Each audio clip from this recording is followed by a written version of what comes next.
Programa Isso é Agro. Oferecimento: Polato, a semente da produtividade. IMAC, PREM, Programa de Reinserção e Monitoramento. Sicredi, não é só dinheiro, é ter com quem contar. Oi pessoal, sejam muito bem-vindos a mais um Isso é Agro. E neste programa de hoje você vai ver a estreia do quadro Manual do Mundo do Agro. No primeiro episódio a gente mostra como um pecuarista que já trabalha com o sistema a pasto semi-intensivo, ele pode dar o próximo passo e migrar para um sistema intensivo de confinamento. E tem mais, eu e o repórter Carioca nós vamos conhecer de perto uma UPL, uma unidade de produção de leitões. Você vai entender como tudo funciona e por que essa etapa é tão importante para a suinocultura. E no Curiosidades do Agro você vai descobrir como é produzido um dos temperos mais usados no Brasil, o orégano. E para fechar o programa, a receita da semana traz um delicioso quibe de abóbora. É tudo isso agora no Isso é Agro.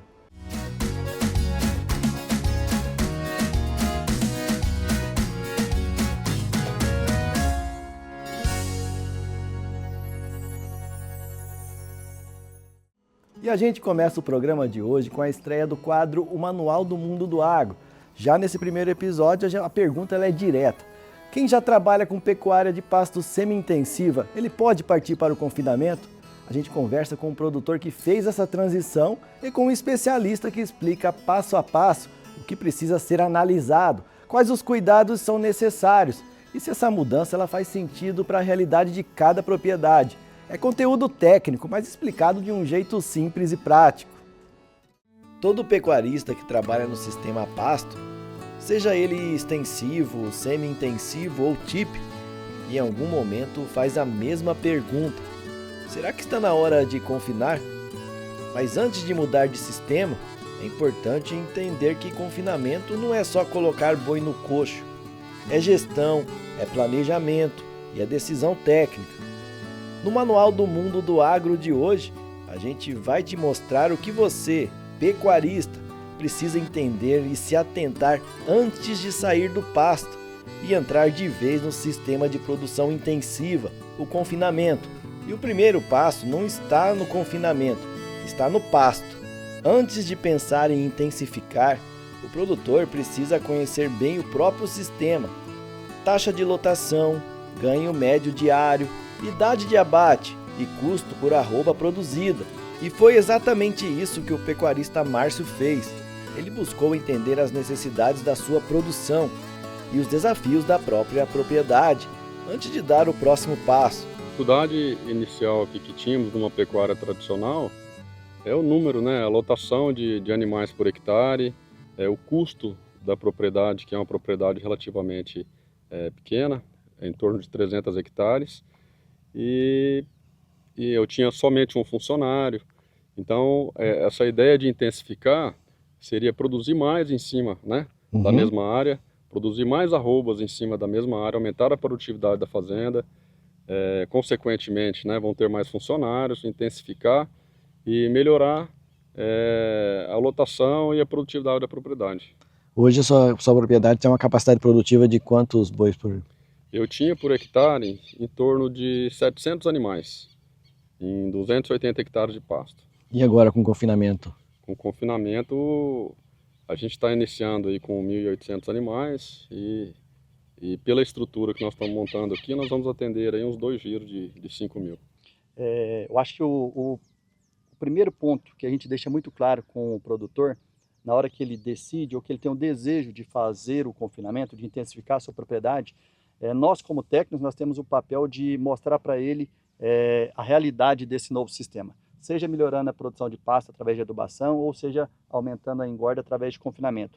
E o que a gente conversa, nessa primeira conversa com o produtor a realidade que você vai ter a partir de agora é essa. Então, se você aumenta a produção a pasto, a gente vai aumentar a adubação, vai ter uma maior necessidade de mão de obra, uma maior necessidade de maquinário.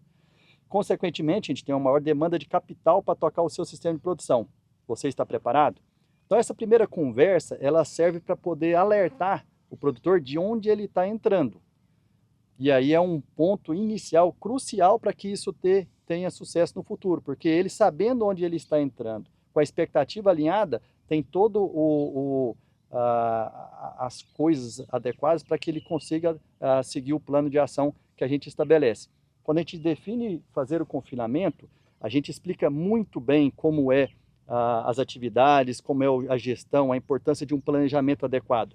Porque quando a gente intensifica a fazenda, a gente aumenta a necessidade de capital, aumenta a necessidade de mão de obra, aumenta a necessidade de maquinário. Uhum. E é aqui que a gente deixa bem claro que isso é fundamental para que esse projeto tenha sucesso. E aí, alinhando tudo isso, a gente parte para o próximo passo, que é: eu sei o que eu vou ter e isso está alinhado com o que eu quero. E aí a gente começa a colocar em prática o projeto e a condução do sistema de produção. Muita gente ainda acha que confinamento é só curral e coxo, mas a verdade é que a estrutura começa bem antes disso. Ela começa na escolha da área, que precisa ser adequada e bem drenada. Passa por um curral funcional, seguro e pensado para o manejo do dia a dia. Chega nos coxos, que precisam ser bem dimensionados, e na água de qualidade e em volume constante, porque boi confinado bebe muito. E não para por aí, é preciso ter espaço para armazenar volumoso e concentrado, garantindo regularidade no trato e eficiência na operação. No confinamento, o erro de estrutura não passa despercebido, ele vira custo alto, todos os dias.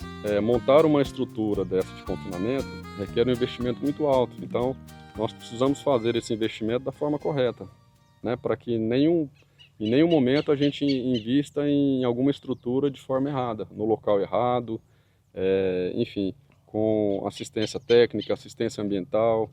Eu acho que quando a gente intensifica, nós temos que profissionalizar mesmo. E quando eu falo profissionalizar, não é só na implantação da estrutura de barracão, de reservatório, de poço artesiano, de estrutura de coxo, de adubação do restante da área, né? Que a gente vai fazer a adaptação no TIP, mas ver mercado, ver travamento de insumos, de matéria-prima, travamento de arroba de boi, tudo isso a gente precisa fazer conta e estar bem assessorado para a gente ter uma atividade de sucesso. Além de todas as adequações físicas e estruturais na propriedade, a decisão de confinar ela precisa partir de um outro ponto fundamental, o autoconhecimento da fazenda. O pecuarista precisa reconhecer bem as próprias necessidades, entender seus objetivos, sua capacidade de investimento e se esse sistema realmente se encaixa na realidade da propriedade, porque confinamento não é solução para todo mundo.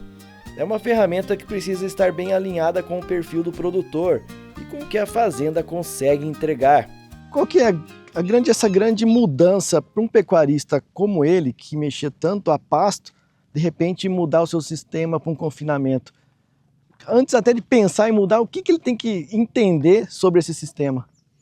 Marcelo, bem interessante essa pergunta, porque ela vem de encontro com o momento do pecuarista. Então ele passa por um processo de sucessão, diminui a área da fazenda e ele tem a necessidade de aumentar a produção, ou seja, de intensificar. E aí vem o confinamento como uma ferramenta para que possa aumentar a produtividade dentro da área dele. Então, como o Márcio bem comentou, o projeto estabelecido aqui na Fazenda Santa Joana tem o objetivo de aumentar a produção a pasto, e o confinamento integra com isso, porque a gente explora de maneira racional no período das águas e no período de secas, que a gente tem baixa disponibilidade de chuvas, baixa produção de capim, a gente traz esses animais para o confinamento para que a gente possa aumentar a produção como um todo aqui dentro da Fazenda Santa Joana.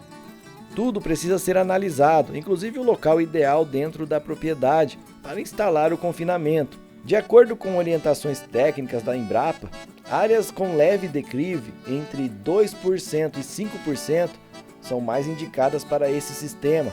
Esse tipo de terreno facilita o escoamento da água da chuva, evita a formação de lama e melhora as condições de limpeza e manejo dos animais. Quando a área não é bem escolhida, a lama se acumula, os riscos sanitários aumentam e o desempenho dos animais cai. Por isso, a escolha correta da área impacta diretamente a sanidade, o bem-estar e a produtividade do confinamento, refletindo na engorda e no resultado final da propriedade. A gente chega em situação onde tem um confinamento e os animais estão com bastante lama, com dificuldade de drenagem, muito provavelmente o que aconteceu ali foi um erro na escolha do local do confinamento, de estabelecimento do confinamento, ou um manejo inadequado do resíduo. Aqui, por exemplo, a nossa recomendação é que esse confinamento seja limpo 2 vezes ao longo de um ano. Isso vai dar condições para que os animais não cheguem ao que você comentou, esse excesso de lama que a gente sabe que prejudica o bem-estar animal e também prejudica ao redor de 15% o desempenho dos animais.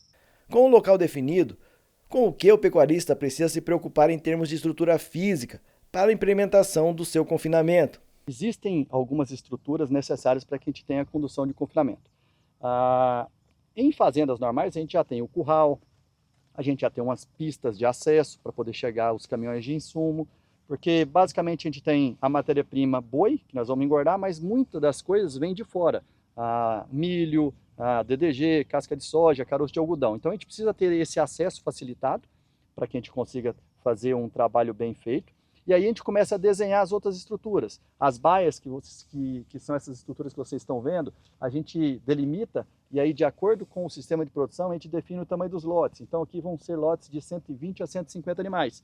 E para que a gente defina isso e faça um projeto bem feito, a gente respeita o espaçamento linear de coxo de 30 a 35 centímetros por animal e a densidade interna ao redor de 15 a 20 metros quadrados por animal no período da seca e no período das águas ao redor de 30 a 40 metros por animal, porque a gente sabe que a formação de lama é muito maior. Além disso, nós precisamos de um reservatório que vai abastecer de água todo esse confinamento. Os animais bebem de 40 a 60 litros de água por dia. A gente também precisa da questão do maquinário, para carregadeira, para poder alimentar o vagão. O vagão tem balança e tem também um misturador, então ele mesmo processa a comida. E mão de obra que é de suma importância para que a gente consiga conduzir um projeto como esse com sucesso. A água é outro ponto essencial.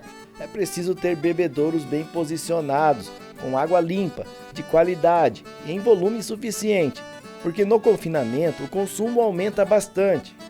A água a gente costuma tratar como o primeiro alimento do animal, Marcelo. E a gente sabe que ela é de suma importância porque a qualidade dela vai interferir na quantidade de comida que esse animal tem e, consequentemente, no desempenho dos animais. Então a gente já faz o dimensionamento do reservatório para que a gente tenha um atendimento de pelo menos 5 dias, se a gente tiver algum problema na rede de energia, se a gente tiver algum problema no poço, e aí a gente tem água de quantidade e qualidade para os nossos animais. Então é fundamental uma água em quantidade e em qualidade para que a gente tenha um resultado adequado dos nossos animais. No confinamento, o boi ele deixa de colher o próprio alimento. A partir daqui, quem faz isso é o produtor. E é nesse momento que entram algumas das decisões mais importantes do sistema. Qual volumoso será usado? Qual a proporção do concentrado? Quem vai formular a dieta? E como será feito o trato todos os dias? No confinamento, a alimentação ela não é detalhe. Uma dieta mal ajustada derruba o desempenho, aumenta o risco de doenças metabólicas e transforma o que seria um lucro em prejuízo. Por isso, ter estrutura adequada para o armazenamento e o processamento desses alimentos é fundamental para o sucesso da operação. Nós temos basicamente um tripé para tocar uma operação de confinamento, Marcelo. Uma a gente fala que são os animais, a outra toda a parte de estrutura, e entra aqui a questão do barracão, maquinário, etc. E a outra questão de equipe para conduzir todo o processo.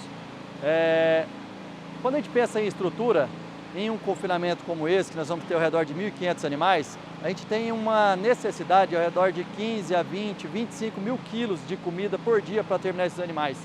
Então um ambiente como esse, uma estrutura como essa, que tem capacidade de armazenar essa comida, é fundamental para que a gente consiga atender os animais, em primeiro lugar, e segundo, para que estrategicamente a gente compre os insumos em períodos interessantes, armazene para poder ter um custo de arroba produzido interessante lá no confinamento. Então, aqui é basicamente para atender a necessidade diária e para estrategicamente fazer uma compra adequada de insumos para poder ter um custo interessante dentro do confinamento e, no final de tudo, ter uma margem que satisfaça o produtor.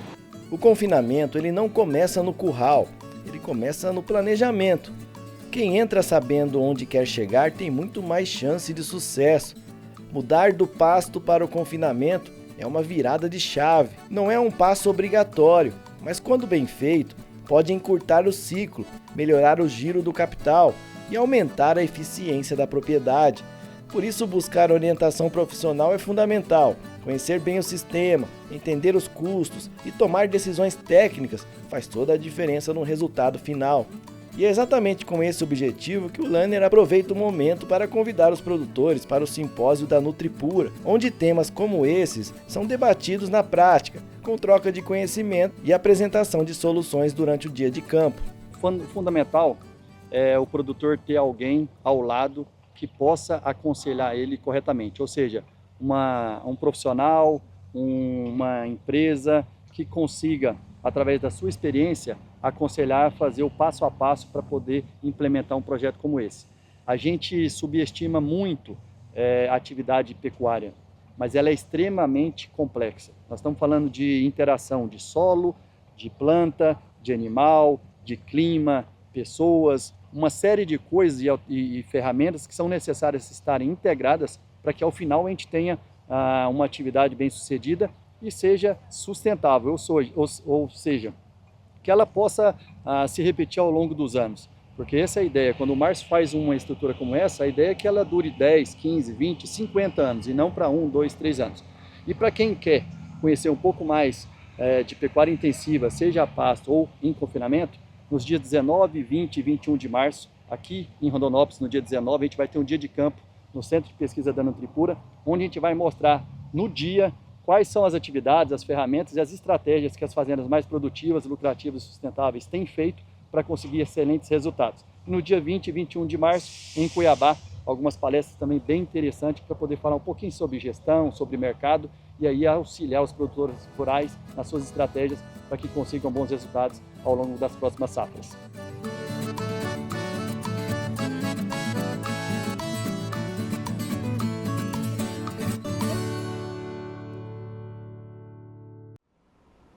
Agora tem o Agro Online, com os vídeos que mais bombaram na internet e movimentaram o mundo do agro nos últimos dias.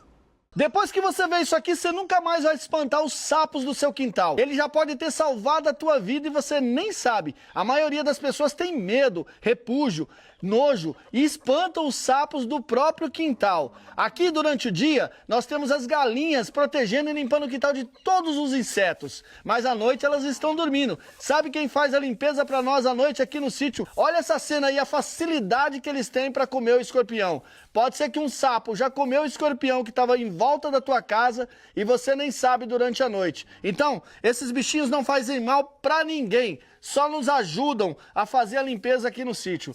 Quando você vê, mesmo que você tenha medo, deixa ele lá, quietinho, porque de dia ele está escondidinho aí em algum canto, enterrado em algum cantinho se protegendo, e à noite eles saem e fazem toda a alimentação. E não comem só besourinha e insetos não, come muito bem o escorpião, que é noturno também, vai sair para caçar e o sapo no meio do caminho pega ele. Comenta comigo o que você achou aí da grande utilidade dos sapos no nosso quintal. Um abraço, fica com Deus. O que a gente está fazendo? A gente está aqui na lavoura sentindo a presença de Deus. É? Uhum.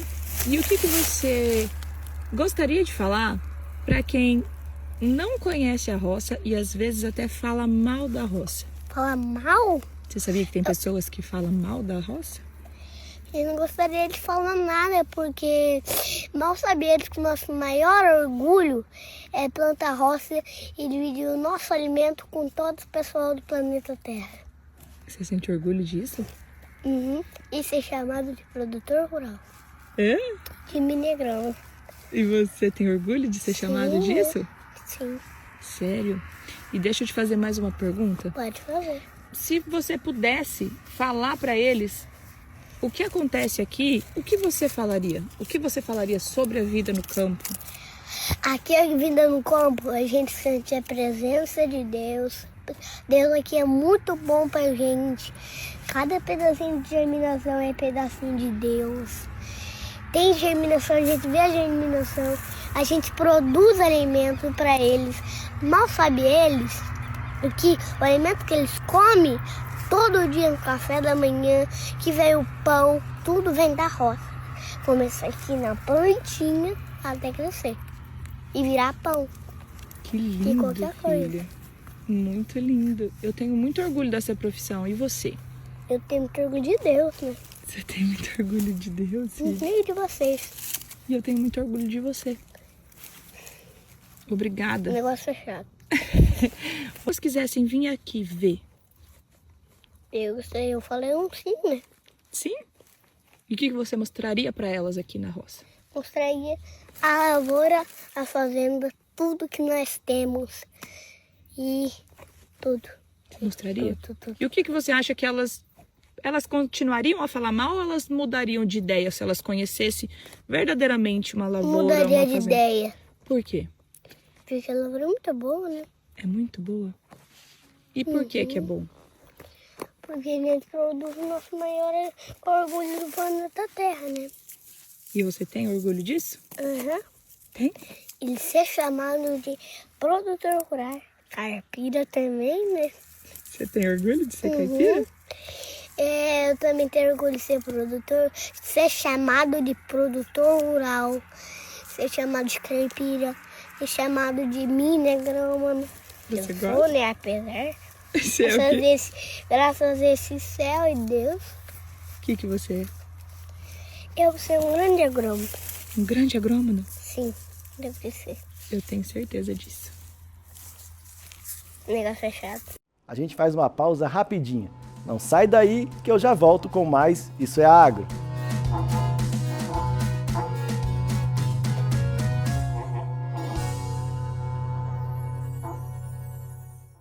Quando a gente virou família, cresceu em mim um amor tão grande que eu quis virar gigante só para proteger vocês. Aí eu entendi que proteger significa cuidar de cada detalhe, pra gente aproveitar cada momento. E no Sicredi nós temos seguros que dão suporte pra gente viver com tranquilidade. O nosso gerente cuida de tudo. Esse também é gigante. Papai, me segura! Seguros no Sicredi, proteção gigante para você e sua família. Sicredi é ter com quem contar. Tudo começa no solo, onde o potencial ganha força. Cultivada com tecnologia, respeito e responsabilidade. Na Polato, cada processo é guiado pela sustentabilidade e inovação. Conectamos qualidade e confiança do campo ao mercado. Semeamos valor, crescemos e colhemos resultados. Polato, a semente da produtividade. Eu sou o Nelore. Tô na estrada, no pasto, na lida. Sou mais que uma raça. Sou a confiança do produtor. Nasci forte, cresci junto com esse país. Virei sustento, investimento, futuro. E se hoje a pecuária é potência, é porque eu tô lá, no coração dela. Já me chamaram de tradição, de resistência, de orgulho. E eu sigo firme, ajudando a transformar genética em resultado. Trabalho em alimento, esperança em prosperidade. Carrego no lombo a história do Brasil que produz. Sou parte da vida de quem acorda cedo e dorme sonhando com o amanhã. Não sou só boi, sou compromisso. Sou a força que move a pecuária brasileira. Sou Nelore Mato Grosso.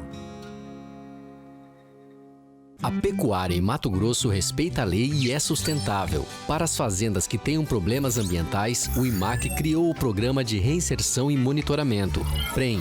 O PREM é uma plataforma que auxilia o produtor a retomar sua comercialização de animais com as indústrias frigoríficas em Mato Grosso. Um caminho que viabiliza o negócio dos produtores, dá segurança para as indústrias e preserva a natureza. Saiba mais em www.imac.agr.br.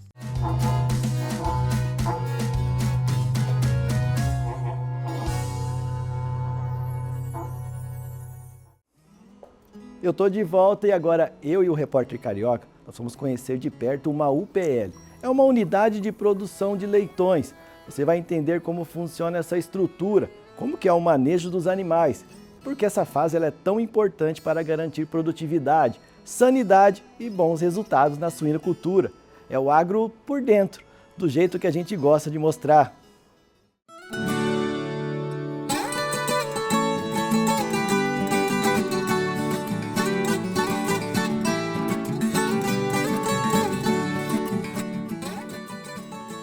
Você sabe o que é uma UPL? A sigla significa Unidade de Produção de Leitões e ela tem um papel fundamental dentro da suinocultura. E hoje o Isso é Agro vai te levar para conhecer de perto como funciona essa unidade onde os leitões eles nascem, recebem os primeiros cuidados e dão início a toda a cadeia de produção de carne suína. E hoje é a estreia do nosso quadro Como se faz, Carioca. Nós viemos aqui numa unidade de produção de leitões. Vou mostrar para o pessoal em casa, Carioca, como que tudo isso é produzido, porque tem toda uma preocupação aí com genética, com sanidade, para que a carne desse... Olha que coisa linda, né, cara? E que a quantidade desse suíno chegue aí na sua casa, sempre com segurança alimentar e tudo mais. Vamos mostrar, Carioca? Vamos mostrar o passo a passo? Sim. E olha só, cheirosinho,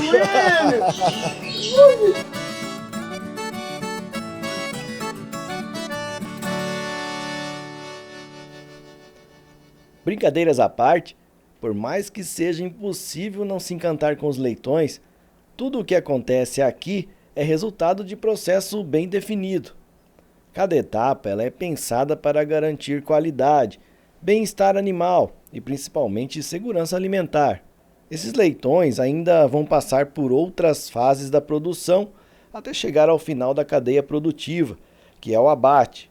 E por mais que eles nos conquistem à primeira vista, é importante lembrar, isso aqui é produção de alimento. Aqui, na verdade, aqui se planta o suíno, né?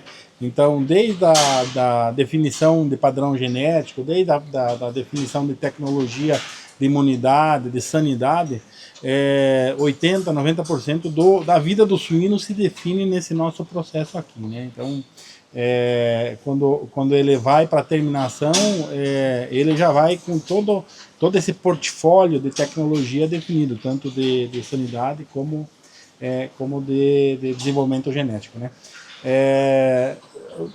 Esse processo ele começa muito antes dessa fase aqui, que é a fase de se determinar, se estruturar a questão do plantel, se definir as questões genéticas, se criar um protocolo sanitário para esses animais, né?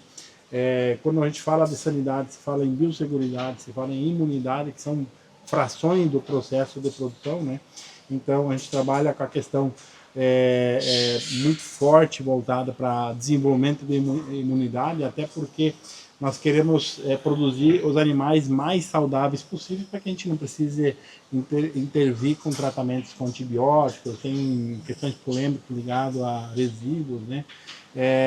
E se produzir um animal com status o mais limpo, mais saudável possível, né?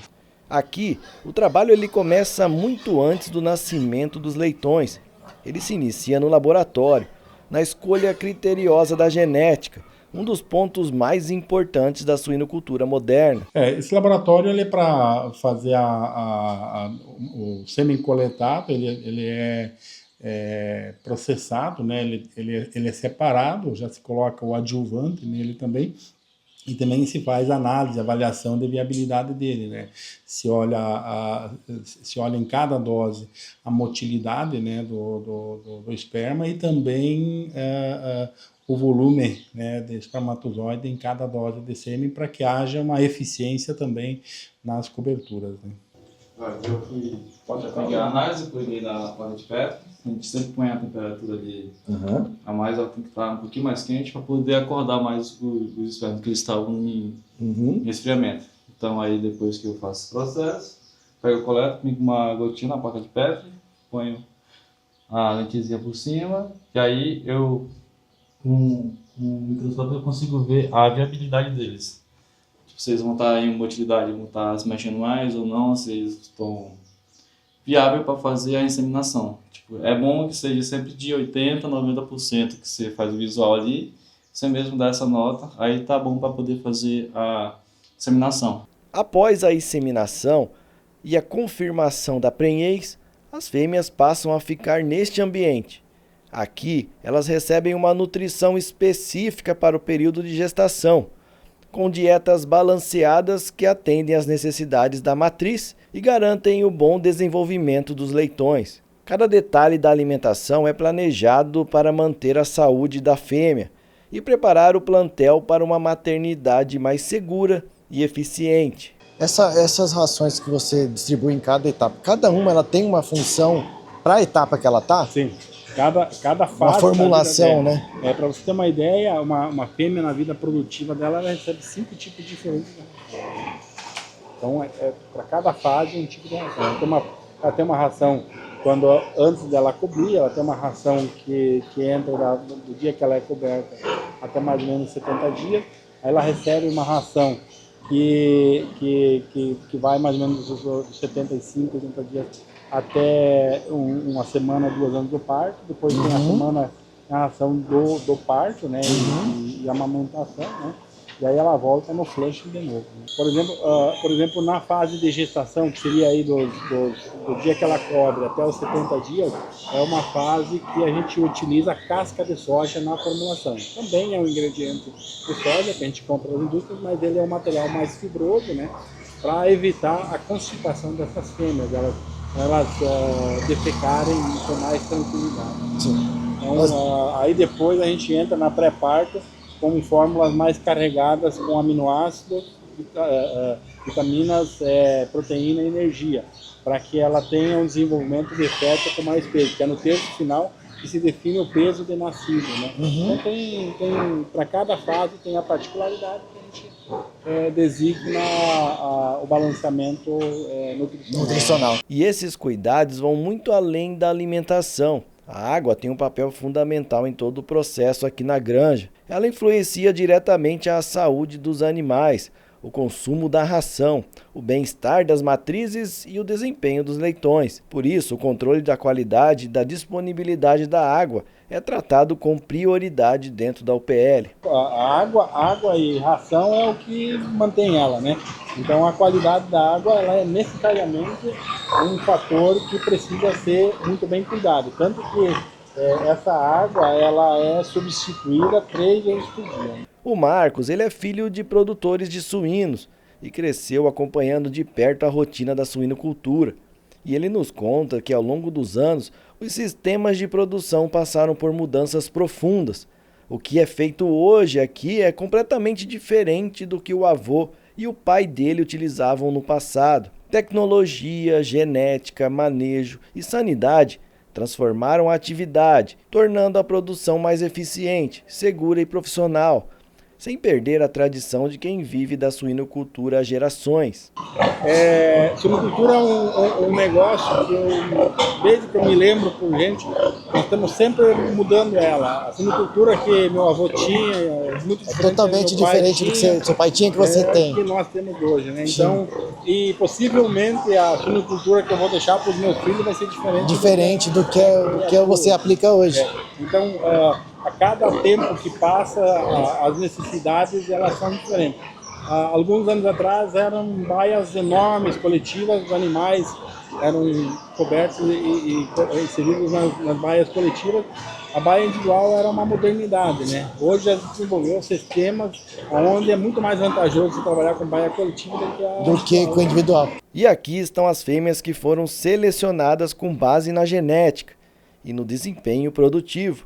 Nem todos os animais atendem aos requisitos necessários para alcançar a produtividade desejada.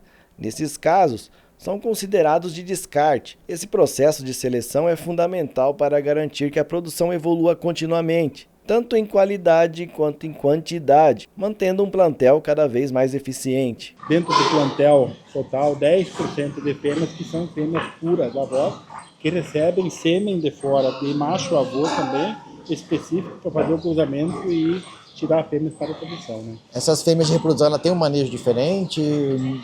Depois, até na saída, até os 70 dias não, ela nasce na mesma maternidade, é feita recria na mesma creche.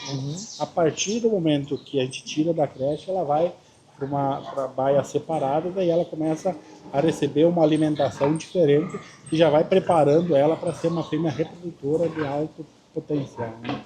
E logo após o período de gestação, as fêmeas são encaminhadas para a maternidade, o local onde acontece o parto. É aqui que todo o cuidado se intensifica, com acompanhamento constante e um ambiente preparado para receber os leitões. E a gente chegou em um momento especial, bem na hora em que um leitãozinho estava nascendo, mostrando na prática onde tudo começa dentro da suinocultura. Tem uma preocupação hoje muito grande com a questão do bem-estar animal, mas o bem-estar animal ele não é apenas uma questão voltada à mídia, né? A preocupação só com o mercado. Ela é uma necessidade dentro do processo de produção, né? Então, o bem-estar animal ele é uma fração da eficiência de produção, né? Quanto mais confortável, quanto mais bem assistido tiver o animal do dia do parto, que é onde existe o maior volume de atenção que ele exige, até porque ele nasce totalmente dependente, né? Melhor vai ser o desempenho dele na vida de produção dele. Então toda a estrutura que ela é destinada justamente para oferecer o máximo de segurança e eficiência para esses animais, né? A gente tem uma oferta constante de comida, com sistemas que sempre tem uma comida fresca, uma comida de boa qualidade, né? Para que não haja depósito de comida excedente e essa comida dessa fêmea venha a deteriorar. Então a gente cria toda uma estrutura para favorecer o máximo de tranquilidade e os animais fiquem calmos, para que tem o máximo de conforto, isso, possível, o máximo né? de conforto, o máximo de bem-estar possível, né?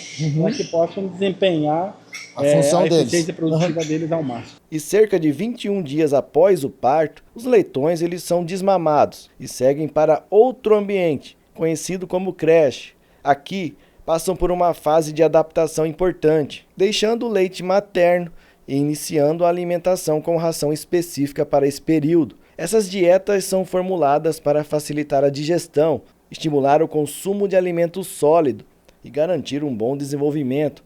A creche representa a última etapa dentro da UPL. Aqui eles chegam com 21 dias? 21, 22 dias eles chegam para cá, né? Eles são desmamados e aí eles entram num ambiente também com piso grelhado para não ter umidade para ele não ficar exposto à umidade, né? Com boa oferta de água, você pode ver a quantidade de bebedouros que ele tem e com oferta de bastante comida, né? Essa fase aqui ele recebe rações com altos níveis de lactose, né? Até porque ele tinha uma dieta líquida, né? E uma dieta láctea, né? Então, para que ele se adapte a essa alimentação seca, né? Sim. Ela necessariamente tem que ter níveis altos de lactose. E à medida que ele vai crescendo, vai se diminuindo a lactose nas fases, né? E até chegar na última fase que não tem lactose nenhuma, com mais ou menos 42, 43 dias de vida, 45 dias de vida, e ele vai para uma ração 100% milho e soja. 100% milho e soja, vitamina, aminoácidos. Sim, outros suplementos para melhorar o crescimento e tudo mais. Isso, exatamente. Eu vejo que o piso, você tem um piso aqui elevado, né? Sim. Você vê que ele não fica, ele fica nesse piso de plástico, mas ele é elevado do chão. Por que trazer isso para essa fase? O que isso ajuda aqui? O objetivo principal dessa elevação é justamente a urina e as fezes saírem do ambiente dele, né? Então, promover para ele conforto térmico, né? Conforto térmico e ausência de umidade, né? Porque desafia muito ele, né? Ele passa frio, ele não come, ele adoece, né? Então, eles têm um objetivo de desenvolvimento, mas muito mais voltado para o conforto térmico e a exposição dele à enfermidade. A UPL mostra que produzir alimento vai muito além do que a gente imagina. É genética, manejo, sanidade, nutrição e principalmente responsabilidade em cada etapa do processo. Aqui, nada é feito por acaso. Cada decisão influencia diretamente a qualidade do que chega à mesa do consumidor. Histórias como a do Marcos revelam que a suinocultura evoluiu, unindo tradição familiar, conhecimento técnico e inovação no campo. Porque entender de onde vem o alimento é valorizar quem produz. Isso é agro, isso é produção, isso é a suinocultura brasileira.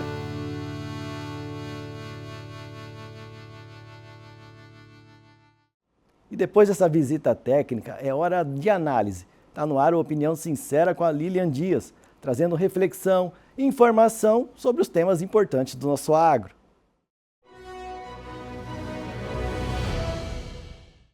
Você pode negar até a morte, mas você precisa do boi para viver. Mesmo que você não coma carne, ainda assim você usa, abusa e se lambuza do boi para viver. Dependendo da gelatina que você come, o colágeno pode vir do boi. Dependendo do remédio que você toma, esse medicamento pode vir do boi. Sabe o que mais vem do boi? Vidro, plástico, adesivo, detergente, chiclete, cosméticos, enfim, a lista é gigantesca.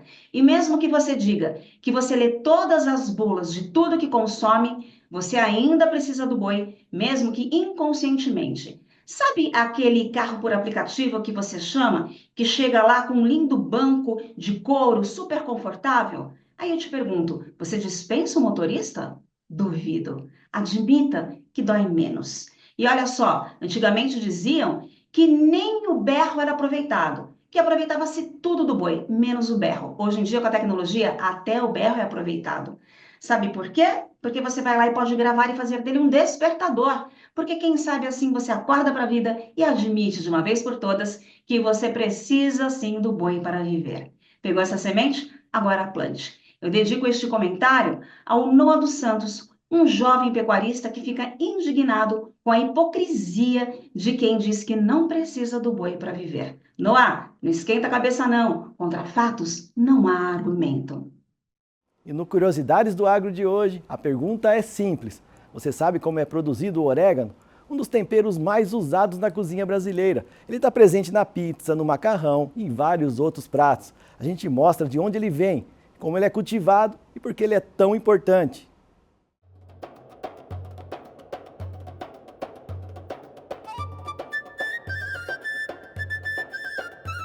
Ele está presente na pizza, no macarrão, na carne e em receitas simples do dia a dia.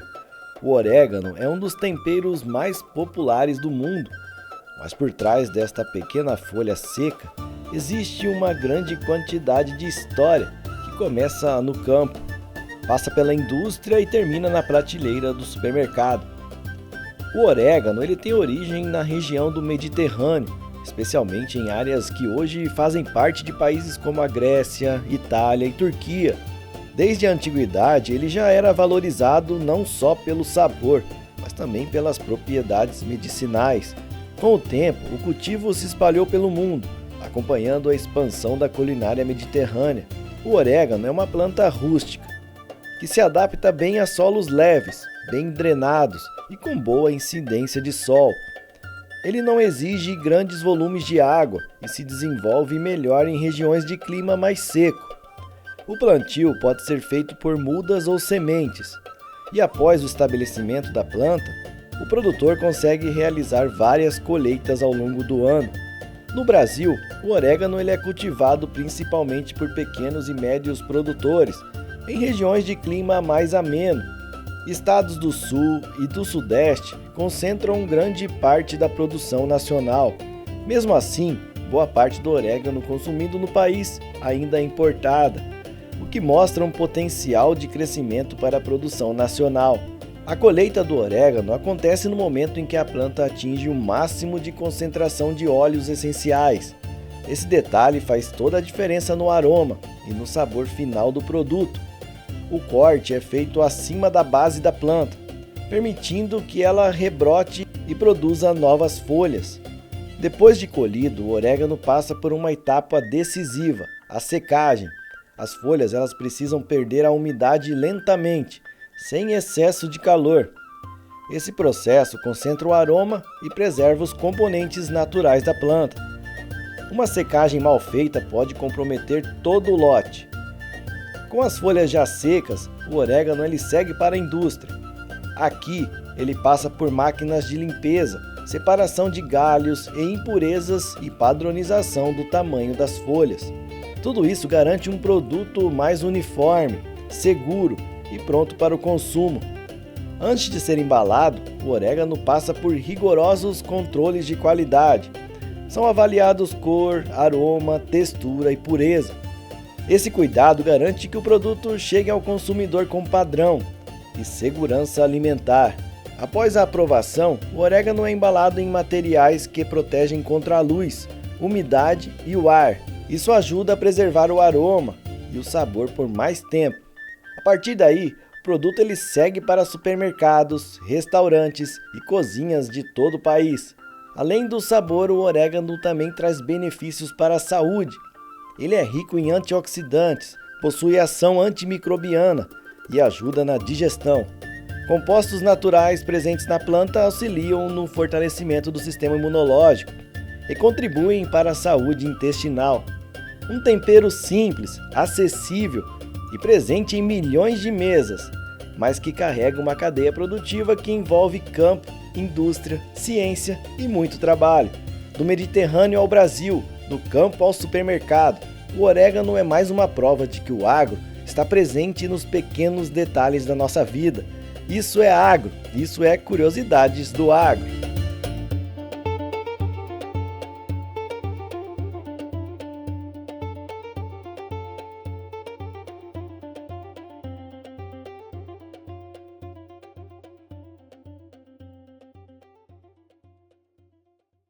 E antes de seguir para o encerramento, tem mais Agro Online, com outros vídeos que se destacaram na internet nesta semana.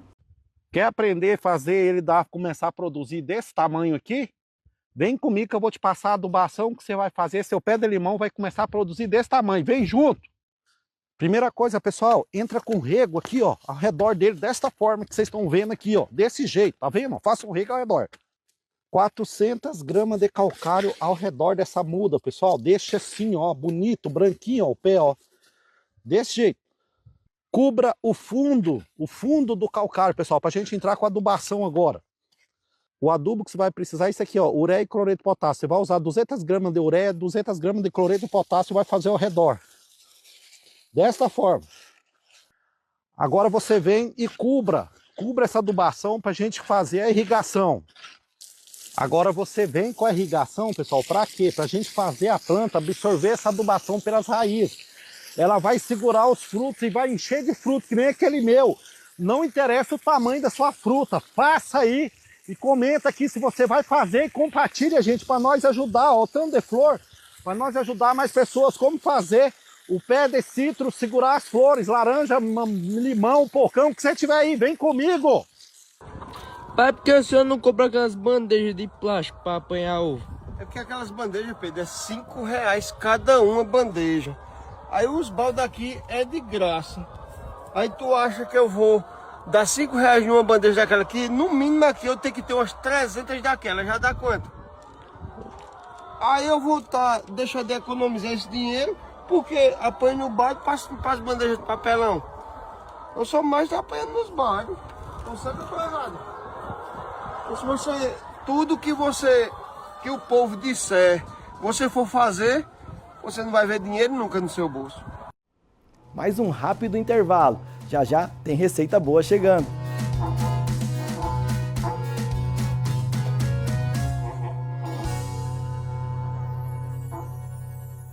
A pecuária em Mato Grosso respeita a lei e é sustentável. Para as fazendas que tenham problemas ambientais, o IMAC criou o Programa de Reinserção e Monitoramento, PREM. O PREM é uma plataforma que auxilia o produtor a retomar sua comercialização de animais com as indústrias frigoríficas em Mato Grosso. Um caminho que viabiliza o negócio dos produtores, dá segurança para as indústrias e preserva a natureza. Saiba mais em www.imac.agr.br. Quando a gente virou família, cresceu em mim um amor tão grande que eu quis virar gigante só pra proteger vocês. Aí eu entendi que proteger significa cuidar de cada detalhe, pra gente aproveitar cada momento. E no Sicredi nós temos seguros que dão suporte pra gente viver com tranquilidade. O nosso gerente cuida de tudo. Esse também é gigante. Papai, me segura! Seguros no Sicredi, proteção gigante para você e sua família. Sicredi é ter com quem contar. Eu sou o Nelore, tô na estrada, no pasto, na lida. Sou mais que uma raça, sou a confiança do produtor. Nasci forte, cresci junto com esse país. Virei sustento, investimento, futuro. E se hoje a pecuária é potência, é porque eu tô lá, no coração dela. Já me chamaram de tradição, de resistência, de orgulho. E eu sigo firme, ajudando a transformar genética em resultado, Trabalho em alimento, esperança em prosperidade. Carrego no lombo a história do Brasil que produz. Sou parte da vida de quem acorda cedo e dorme sonhando com o amanhã. Não sou só boi, sou compromisso. Sou a força que move a pecuária brasileira. Sou Nelore Mato Grosso.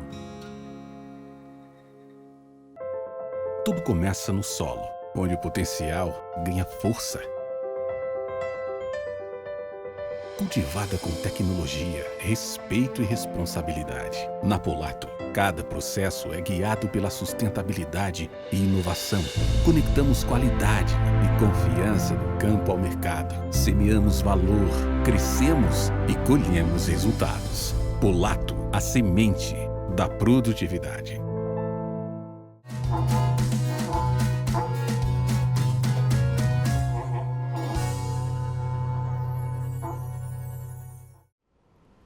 E eu tô de volta. E para fechar o programa com muito sabor, a nossa tradicional receita da semana. É o clássico cheio de carinho, que bebe de abóbora. Uma receita simples, deliciosa, perfeita para você preparar aí na sua casa.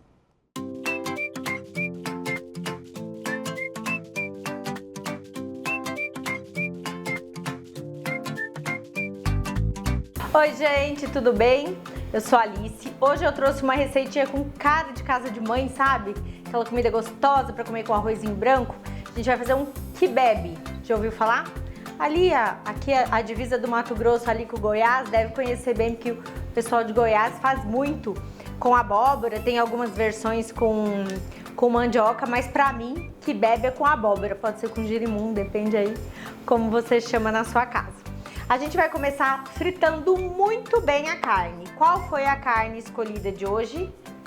Paleta em cubos, obviamente, da Celeiro, dispensa qualquer comentários. Então eu já tô aqui com a minha panela bem quentinha. E aí eu vou pôr um pouquinho de óleo na panela. E vamos colocar os cubos de carne para dourar. Essa facilidade que a Celeiro dá pra gente, né? As carnes já todas em cubinho.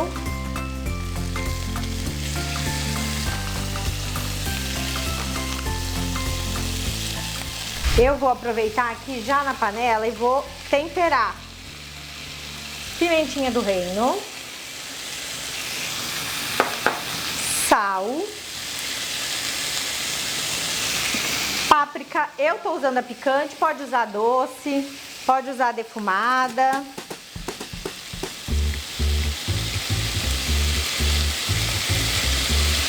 E agora vamos deixar essa carne dando uma seladinha. Eu tô usando hoje a abóbora cabotiã. Acho que a gente encontra essa abóbora no país inteiro. E uma vantagem muito boa dessa abóbora é, para quem planta, né, e cultiva principalmente, você colhe e ela fica por muito tempo, né? Depois de colhida, ela não estraga. Essa casca dela mais rústica tem essa, confere essa qualidade para ela, né? Não é essas abóboras de casca mais fina que a gente perde um pouco mais rápido. Mas eu tô usando a cabotiã aqui, você pode usar abóbora menina, abóbora de pescoço, a abóbora que vocês gostarem mais. Eu gosto desse docinho da cabotiã, então eu acho que faz muita diferença. Vamos deixar aqui dar mais uma douradinha e a gente vai virar. Enquanto isso, já vou picar aqui uma cebola, 3 dentes de alho e uma pimenta de cheiro.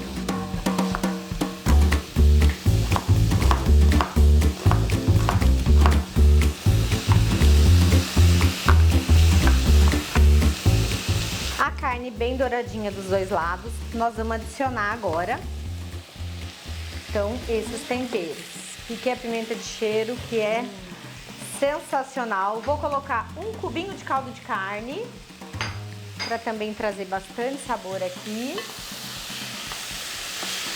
E vamos dar uma douradinha nessa cebola e nesse alho.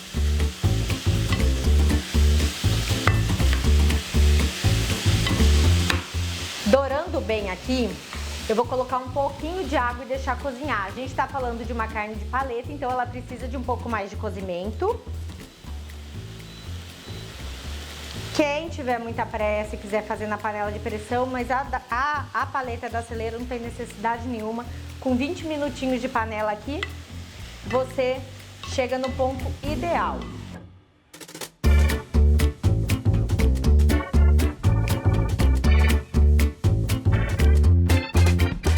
Então, recapitulando aqui tudo que fizemos até agora, douramos bem a paleta em cubos, colocamos cebola, alho, pimenta de cheiro, um cubinho de caldo de carne, um pouquinho de água e deixamos cozinhar por 20 minutinhos. Agora, olha, a gente entra aqui com a abóbora. Essa abóbora, eu vou dar uma dica. Em muitos supermercados a gente já encontra essa abóbora descascada. Os mercados têm feito uma facilitação incrível para a nossa vida, né?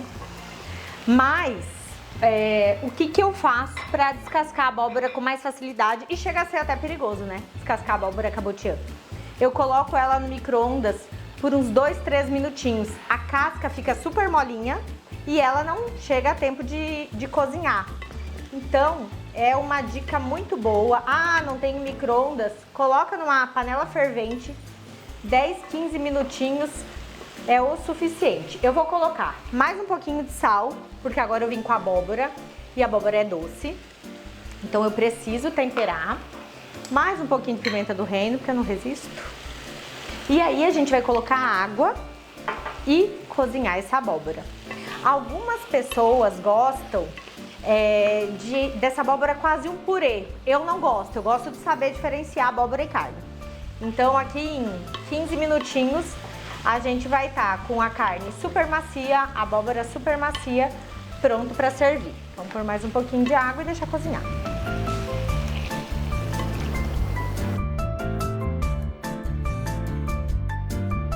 Olha, eu não sei vocês, mas eu ainda não almocei e tô aqui salivando. Vou até desligar aqui a nossa panela e olha isso. Uma carninha super macia e suculenta, porque vamos combinar que paleta tem seu valor, né? Vamos finalizar aqui com um cheirinho verde. E eu já tô com um arrozinho branco aqui. Vou até montar esse prato para garantir o almoço aqui do meu sábado. Aqui só falta uma pimentinha de molho, aquela brava. Um arrozinho.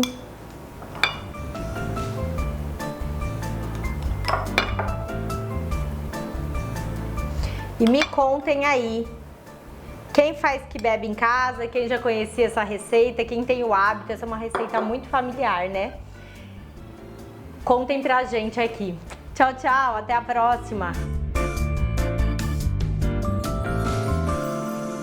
Casa. E assim a gente encerra mais um Isso é Agro. Obrigado aí pela sua companhia, seja pela TV, pelo YouTube. Se você está aí pelo YouTube, já deixa aí o comentário, se inscreve no canal. Se você está assistindo pela TV, corre lá no YouTube para você rever esse programa ou conferir outros conteúdos. Semana que vem tem mais agro, tem mais histórias e informações para você. Fiquem com Deus. Até o próximo Isso é Agro. Programa Isso é Agro. Oferecimento: Polato, a semente da produtividade. IMAC, PREM, Programa de Reinserção e Monitoramento. Sicredi, não é só dinheiro, é ter com quem contar.